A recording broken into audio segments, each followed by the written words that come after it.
It will indeed. So that's what, I'm trying my mental arithmetic here.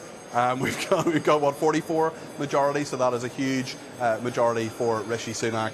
That is something that he will be very, very happy with in terms of that majority. And yes, I've literally just been sent that. So the bill has passed, majority of 44, so he's out of the woods. He is out of the woods, and remind our viewers what this means to the next stage of the bill then.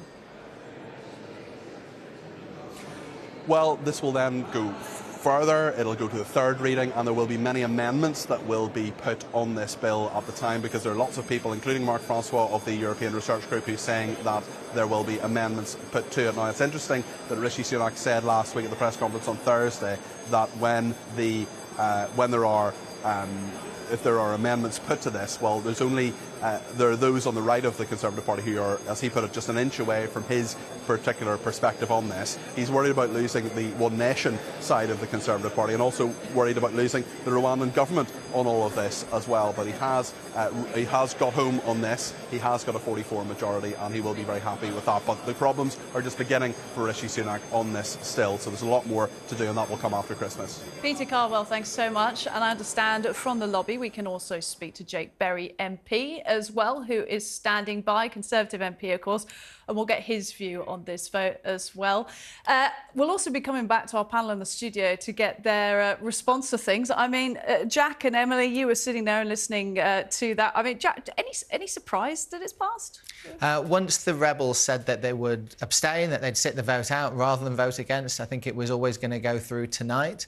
But as we were saying earlier, that's merely a temporary reprieve for the Prime Minister, because this bill has to have more votes in the new year, and these Rebels are not saying, yes, this is all fine, carry on. They're saying, right, you change it now, you rewrite this, you do a better job, you make it harder, or we will vote against it next time round. So this is going to spoil Rishi Sunak's Christmas. There will be no New Year celebrations in the Sunak household. Instead, he's going to be banging his head against the table for the next few weeks, trying to figure out how he can give his MPs what they want without upsetting the rest of his party, who don't want it to be any tougher.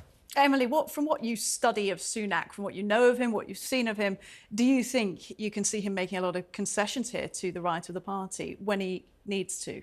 I think he'll make the concessions he needs to, but I think there's going to be a lot of... I'm going to go slightly against Jack in here. I think Sunak's in a more confident position than people think. The right always make trouble, and they know they've got a moment to make trouble here. But there will be people like Lord Cameron going around and reminding everybody 1 year in power is worth 5 years in opposition. And I do think that is going to work a bit. I don't think they really like Lord Cameron very much. They don't, but... I'm not sure he's the message carrier for this one. I don't think they do. Well, you say that, but no? Cameron was the one who did defy Strasbourg over prisoners' voting rights. So he has got history in defying Strasbourg. So I don't think the right see him as particularly soft on immigration. I think he was actually a Tory Prime Minister that was pretty tough on immigration. We will come back to you. We've got Jake Berry MP now standing by in the lobby for us. And Jake, just tell us what you make of the vote passing. Well, I've been dragged here by Peter Cardwell going through that division lobby. Look, what we've seen tonight is a good victory for the Prime Minister, but it may turn out to be a bit of a Pyrrhic victory.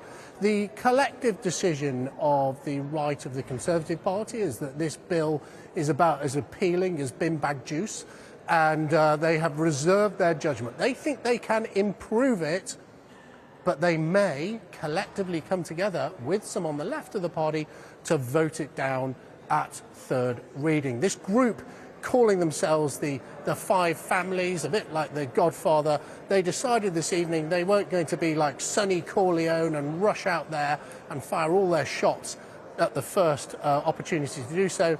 They're keeping their powder dry. In fact, it will be like Michael Corleone when he says, today is the night that the Corleone family pay their debts if they are not happy with this bill at third reading.